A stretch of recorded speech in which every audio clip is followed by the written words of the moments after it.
or 2 Berkeley Polypores by a tree. These can get enormous if the conditions are right.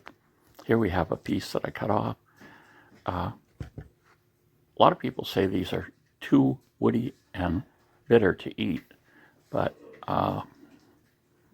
this seems soft.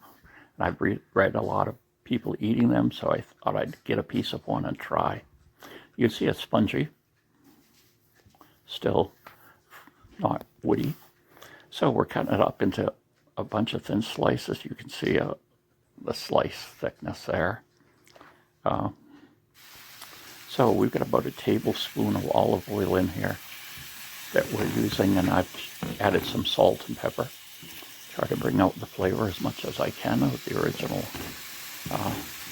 mushrooms here. One of the advantages to this is it's going to hold its texture after cooking.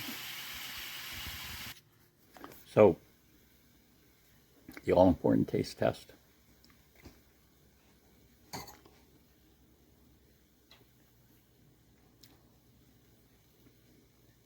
Kind of an odd taste. I did salt and pepper it.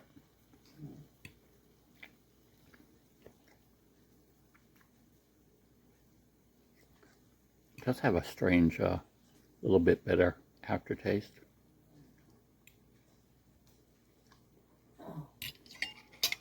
But it holds its texture well.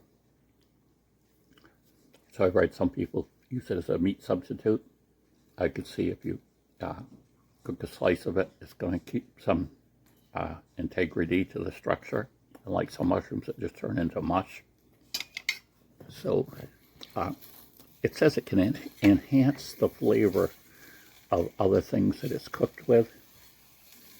So this next little batch I'm trying, I put some onions in with it. Let's try one of these. See if I can burn my mouth.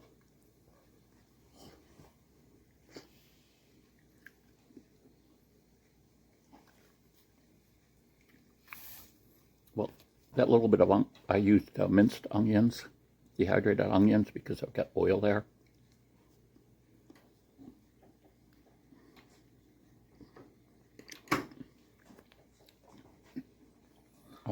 Makes it taste better.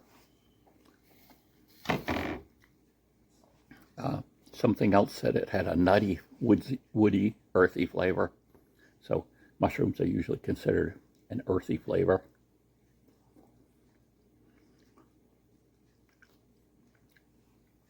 So yes, I could see someone using this as a meat substitute, mainly because of the texture. Now the question would be is, say you're going to use it in place of hamburger, what could you put on that for spices? Maybe cook it in onions or garlic. Maybe, put all the toppings you would on a normal burger. I know it's not going to taste like hamburger no matter what you do, but some people like to do that sort of thing. And go with it like that.